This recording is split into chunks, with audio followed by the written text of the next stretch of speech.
So ito yung sabi ko, gusto ko nang putulin. Papalitan ko ng yelo kay Yumito. Ayan o.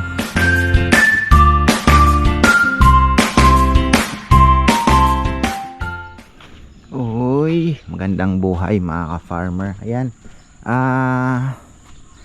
Singit natin yung para may ma-upload naman tayo dito sa kabila. Kahit ano lang, kahit kapiranggot lang ang views, okay lang yan. Ayan po mga ka-farmer, ikutan natin yung kamatsili, namumulaklak na mangga natin. Ayan, so itong tatlong mangga natin na hindi ko na alam kung anong klaseng mangga po ito. Mga binili ko, pwede itong yung mga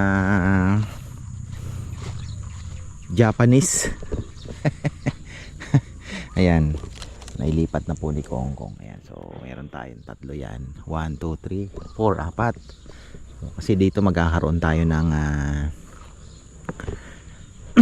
yung bakod. Tapos hindi ko pa para din mapapabakuran ito hanggat wala pa pong tambak, kasi dito dadaan yung mga tambak papatambak po doon. Ngayon yun ang problema, kailangan talagang makapagpapasok na. Hindi matigas naman na po yung lupa, pero banda doon, kaya gusto ko nang malinis din kasi mas ano na. Tingnan natin dito. Ay, may tubig pa may tubig pa po. Ayan, maraming palaka dito tingnan nyo, nagkadakwid nagkadakwid siya. Kailangan nating malinis to. Tapos papapasok na tayo ng tambak. Ito pala, tambak pang gagastusin natin tambak pa lang, mumulubi na tayo. Ay tingnan natin tong bayabas. Daming ligaw na latris. Yung bayabas natin, didilig po ako mamaya, pero dadaldal muna ako. Didiligin ko din yung mga langka natin. So ito na yung bago nating bayabas na guwapol to. Guwapol, gumanda na naglabas na po ng mga bagong dahon. At hindi ko pa po nalalagyan ng synthetic fertilizer to.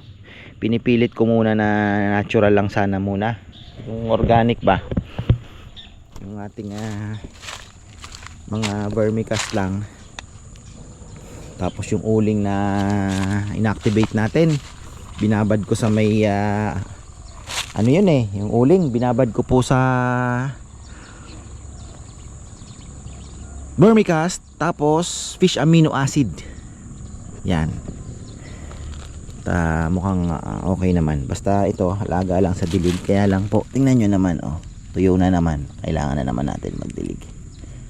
Yan. Daming linisin na ba? Tingnan nyo yung papayang ligaw, namunga. Tapos ayan, ipil-ipil.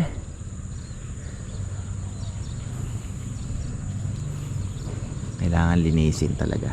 Dilig muna tayo. Didilig muna tayo. Kailangan ko ng isang hose pa dito sa may kabilang side kasi nililipat, hindi po abot talaga.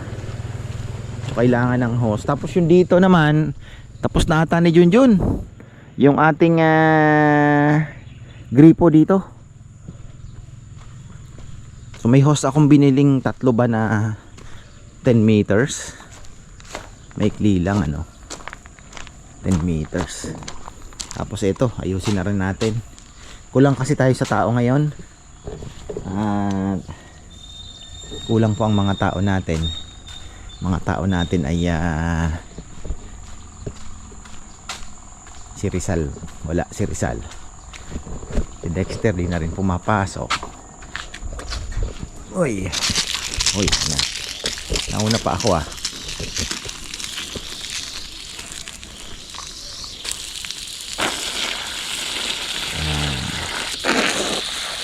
Lilipat na natin yan.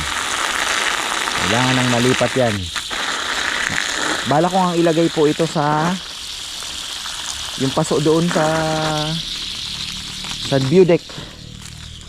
Sa view deck ko lang po ilalagay yan, yung kiat-kiat na yan. Tapos bibili na lang uli ako ng kiat-kiat uli. At magkakaalaman kung anong kiat-kiat ang tunay. Hirap ano? Kasi kagaya kay tita, doon sa Palayan, sabi niya has yan. Pero ibang has po ang ano niya. Kasi ako naman, alam kong has, maliliit talaga ang dahon. Kikita mo naman sa video, di ba? So, siya naman naniniwalang has, ang lalaki ng dahon. So ako, most likely talagang hindi po has yung naitanim natin dyan. So, di mo naman maano si tita, niloloko ka. Di ba? Kaya sabi ko nga, mahirap din talaga yung maganda ka talaga. Gaya kay Mark, may plantation siya. Mapuntahan mo yung farm niya, makikita mo talaga yung mga bunga nung binibenta niya. Kasi minsan doon na po sila kumukuha ng sayon, yung mother plant na ando na rin. Maganda talaga makita mo yung mother plant. Pero yung mga aviart na yan, okay yan, wala namang problema yan. At sigurado naman yan. So ganyan po maganda magdilig. Tingnan nyo, yung paikot niya ay may ano siya. Yung mga avocado ganyan ang ginagawa. Parang yung tubig na iipon dyan. Magpe-fertilizer ka dyan, yan na rin ilalagay. Dyan niya ibubudbud paikot. So yung mga bayabas, may nakikita ako, avocado sa Africa, ganyan po ang style. Ayan ganyan ang style. Pero tingnan nyo naman yung bayabas natin, umaasenso na, gumaganda na. Kalaban lang yan yung fruit fly. Kailangan natin ma-sprayhan. Meron na lumilipad. Meron na din. Pag hindi po yan nabantayan, kakalat yan. Lumilipad na ganyan lang ang magdilig.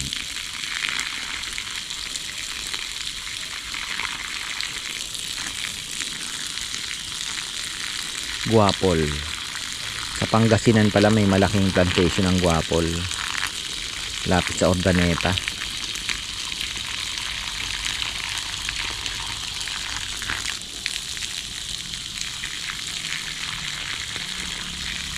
Sayang yung dahon, sinunog nila na. Hindi ko rin kasi nabigyan ng instruction o sunugin. Ganda sana pabulokin lang talaga. Ito gumaganda na din Yung dun sa dulo medyo napapagkaitan ng lupa. May tumatawag.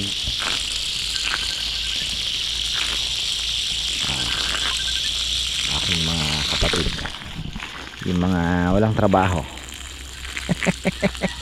Ang chichismisan.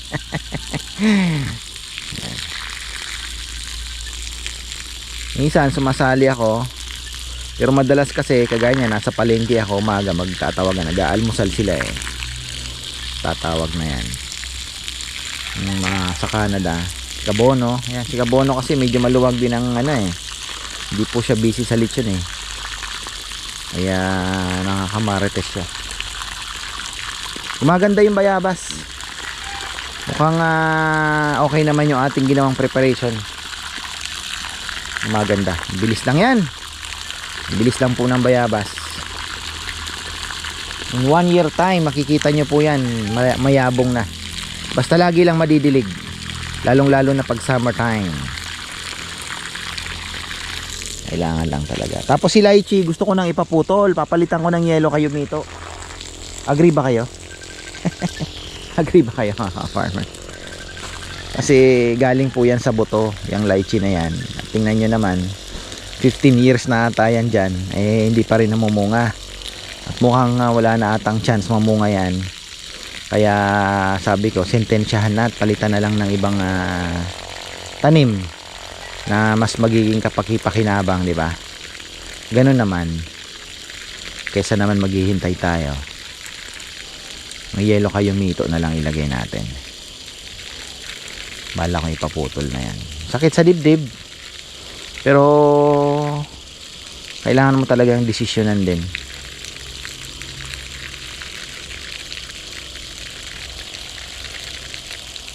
Gandang panahon ngayon, makulimlim. Kakabagyo pa daw ata sa Sabi ko pala kay Bebe, ay magkakabagyo sa may Mindanao.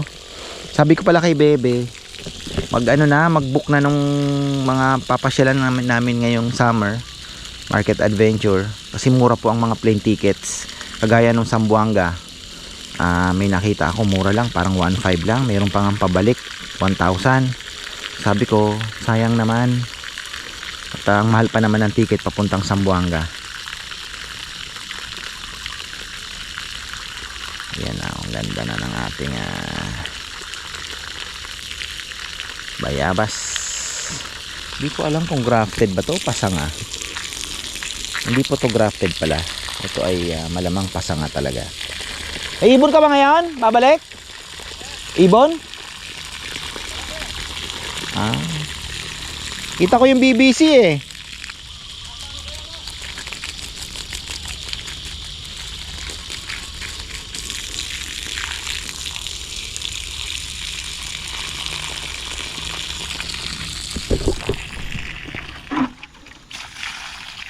Yung mga ating mga langka na pinipilit natin na makasurvive dito sa sa pangit na lupa na to. Ay, tambak kasi yan eh. Ang pangit sa tambak pagka medyo ilalim na po nakuha, wala nang hindi na topsoil yung nakuha. Pangit talaga. Kaya kailangan ikaw na ang bahalang dumiskarte kung paano mo bubuhayin yung lupa. Kailangan na magandang ididilig mo. Tapos yun nga, yung mga vermicast maganda po yan. Tapos yun yung mga ng isda na organic matter, unti-unti, mga hasang, baunan mo ng baunan. Ito nga, iniisip ko kung paano ko ma-convert ito. Siguro maganda dito, hirap kasi no, tuyo lagi eh. Isa pa sa mga nagpapapangit din ng lupa, syempre yung laging tuyo siya. So yung mga bulate hindi siya ayaw nila, di ba? Yun isa pa sa din challenge. Ba't nandiyan ka? Dito ka sa may papaya. Yan.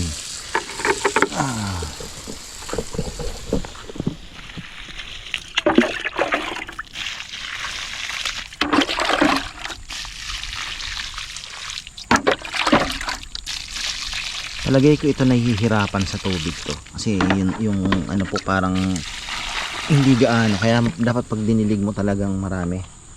Isang timba. Nahihirapan yung tubig makapenetrate. Medyo putik siya. Kaya maganda niyan talagang madilig mo ng marami. Isang timba okay na yon.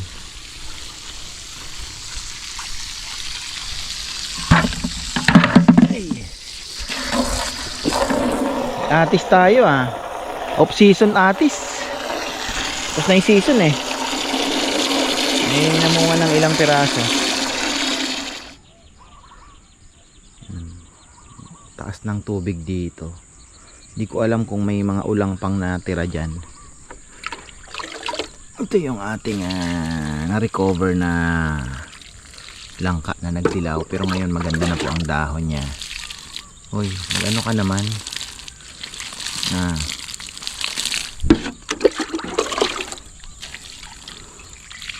Dahon ka naman.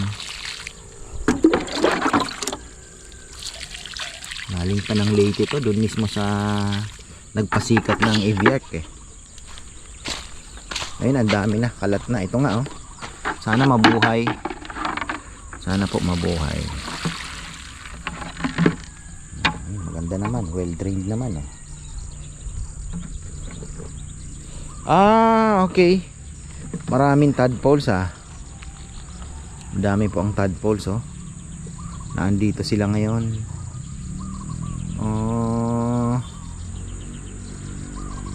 Daming tadpoles. So ayan, medyo tambakin pa po ito. Grabe So ayan po palagay ko magtatambak kami, papabawasan ko na naman yung tubig dito sa pond para makapag ano kami. Ang problema baka hindi na makalabas. Lalabas naman siguro. Bababa naman yan. Daming isda. Shoutout pala kay Brother Michael Directo. Sabi niya kailangan mo ng aerator, dami mong isda, sabi niya. Sabi ko yun na nga ang iniisip ko eh. Magkakaproblema tayo pagdating ng tag-init. Pag uminit po yung tubig, nakaproblema tayo. Ayan o, kaya problema ng nasa lupa talaga, no? Hirap. Quite challenging. Ito, dapat umarangkada na to, double rootstock pa to. Makaarangkada. Didilig naman lagi. Tingnan natin yan. Naglagay tayo ng synthetic fertilizer. Wala eh. Mukhang kailangan natin. Makikita natin yan kung talagang mag-i-effect.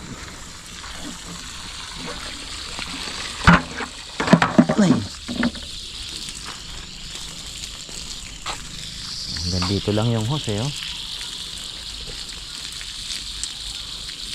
Hanggang dito lang. Muna natin bago tayo magpatay. Ayan. Mamaya may hinog na rin dito, ha. Hindi natin napapansin kasi late ito. Late po ito. Nabawasan pa to ng mga customer din natin na humingi. Pang tinola daw. Kaya hindi na nga nagbunga yung kulang na sa tubig yan. Eto, inisprayhan ko po ito ng pangpatay ng mga white flies. Hopefully namatay po sila at makarecover na. Yan.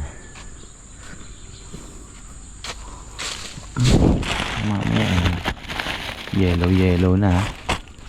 Alala ko dati meron ako natirang papaya dyan. Gaganda ng bunga. So ito yung sabi ko, gusto ko nang putulin. Papalitan ko ng yellow kay Yumito. Ayan o. Lychee po yan na 15 years na. Hindi pa nagbubunga.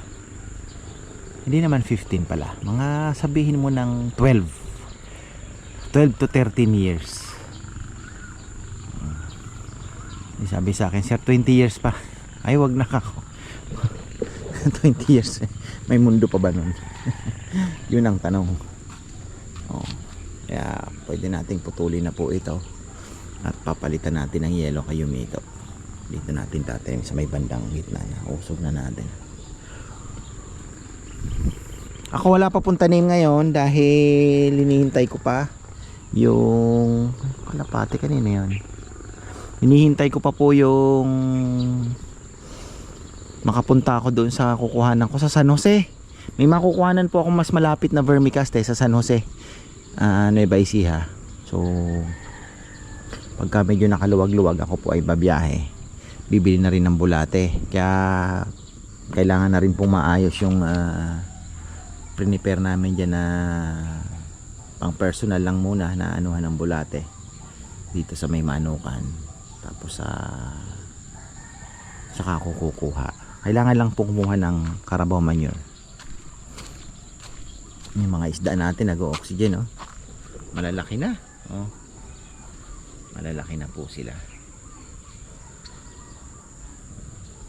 Ayan. Hindi bumaba na naman ng tubig. Maganda sana talaga mayroong pumapasok talaga kahit tidos lang na mamimaintain natin. Bakit ano bang meron? Bakit ninagyan ng yero yan?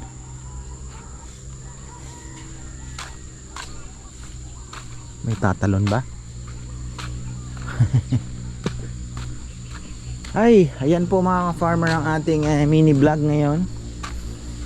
At wala, siningit ko lang aking activity ngayon habang naghihintay po tayo sa Legion House. Diba? At least merong nangyari. Ayan, dito na natin. Dito tayo sa gilid. Okay. tayong ano. Yan. Try na lang natin. So ito, dito oh. U-nail na lang naman yan, i-clip namin tapos tatahiin siguro yung side para yung bulate hindi makatakas. Tapos yun nga, makapag hakot ng Carabao manure para sa kanilang substrate. So ayan, farmer. Ang santol natin. Ayan na. Kay Lola din yan. So yan, maraming salamat at magandang buhay.